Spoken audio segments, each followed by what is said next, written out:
Now, does anyone have any questions? I was reading on the internet yesterday that house music, which is usually at 128, I've heard is usually at 128. Sorry, there's a sidechain trick of setting it to a release that is based off of the tempo. I believe the equation is something like 60,000 divided by something I don't remember. Oh, the tempo, yes. I don't know. I wonder if you've heard that. Okay, yeah, and this is the way I used to sidechain things as well.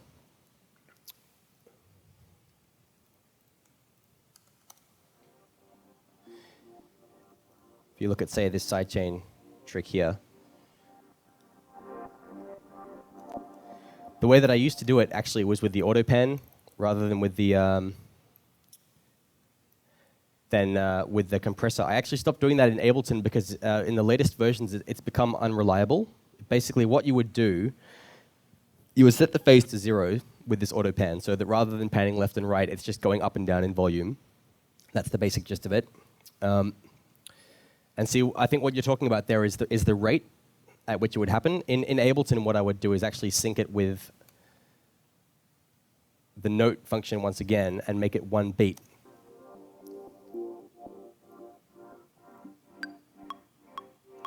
And then basically you'd have a phase of, I think it's, an offset, about 90 degrees, which basically is just how late that it happens.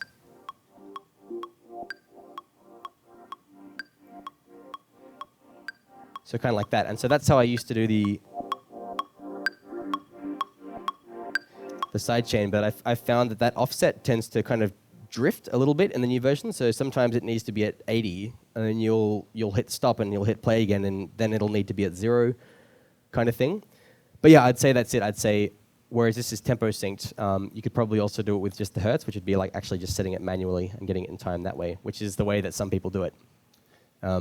It's the same like on the old DJM 600 mixes, like when DJing, it used to be, for example, if you wanted a 3/4 beat delay when you were DJing, you'd have to set the kind of the milliseconds to, say, 354 milliseconds, which would be like the 128 BPM equivalent kind of thing. So yeah, it's like, yeah, I still do that every now and then when I'm DJing, is I kind of approximate to the amount of milliseconds it would be based on the BPM.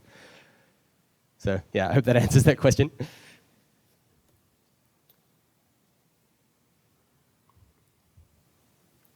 Yeah, you talked about how you want to be, taking your music or whatever you're producing to the topmost level that you can perform. Yep. But in the case where you're trying to collaborate with other people, and you want to get some of your stems out, or you're hitting a block on something, where would you go? Like, I feel like if I publish that, then I'm publishing crap, basically.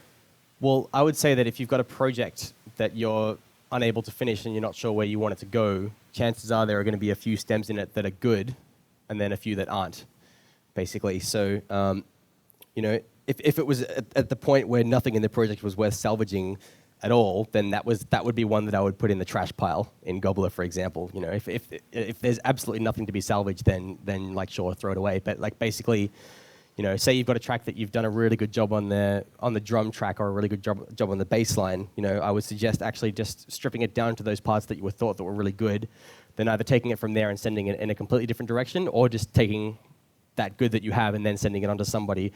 And especially, if it's somebody whose talents in production kind of mirror your own, if say you're really good at putting together, like a drum track and a bass line, but you're not so good with melody, then chances are that it's going to be those stems that you're not so good with that are going to be, what isn't worth salvaging. So if you can pair up with somebody who is good at those things that complement you, it's a good way to collaborate. I actually, it's in my Google Docs, so it's going to be a little bit of a pain to pull up. But I went through and did like a spreadsheet, and it was basically like, once again, taking stock of my entire library of sounds, of projects, sorry, and splitting it into all those different categories, like I showed in that graph before. And basically, I was kind of gauging the level of completion of each element.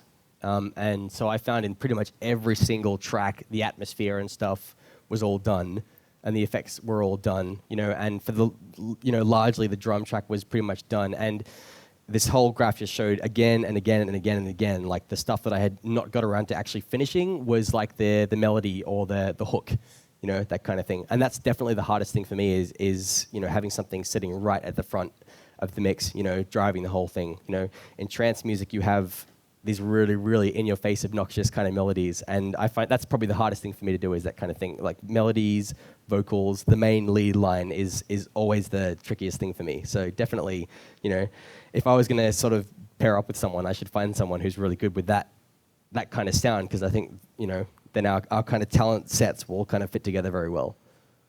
Well, thanks first of all for coming down and taking time of your busy schedule. Anytime. Can you hear me? Yeah. Okay. Just had a question about working with vocals. Mm-hmm. I didn't really. You mentioned that is something that you're working on fairly recently, but are there any challenges that you've run into? For example, with, I guess, keeping the vocalist's original sound or integrity to the project. Do you find it? Can you maybe talk a little bit about that? Yeah, I mean, for me, vocals is still very much like a sort of, you know, a learning work in progress kind of thing. But I can definitely sort of share a few things that I've found with it lately. The first one is that it's better to actually lay the vocal down and then do the rest of the track around that. Like, I find it very, very difficult to get a complete, especially like a house track where we've designed the whole track to be quite full sounding and taking up the whole kind of spectrum, and then to have a vocal over the top of that. Yeah, basically, one of the vocalists I've been working with lately, we've done one kind of down-tempo track that has very little going on in the sound space, and then one house track. And the difference in the ease of processing the vocal is absolutely huge. So yeah, a couple of things that are sort of very important to remember. Firstly is amplification. You know, no matter what you record your sound with, you need some decent compression on there. You know, you need basically some quite surgical EQ. You probably don't EQ anything else in your project as much as you do a vocal, and it's not necessarily that you make huge drastic cuts, but there's usually a lot of them. There's usually, like, you know, as I was saying, you might have to automate like a very, very like sharp notch just for like a couple of syllables, you know, because people's voices just resonate really harshly at certain frequencies on quite a regular basis. So yeah, compression is a big part of it, and basically just having space in the mix. As I was saying before, turning everything down. It's better to have the vocal just being effortless and having everything else kind of turned down around it so that it sticks out more, rather than amplifying it so that it goes too far.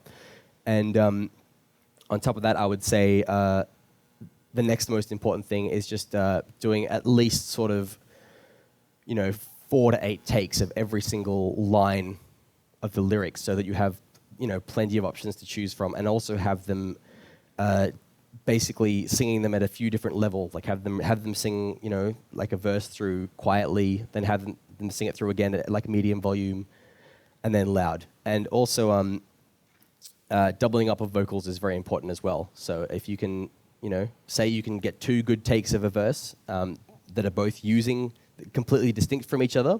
So it's basically 2 copies of the same person singing the same thing. If you go through and edit everything and just sort of shift everything so that, you know, everything's in time and everything's in sync, it'll just add a lot more power to the overall thing. It'll basically, yeah, double the prominence of the vocal in the track.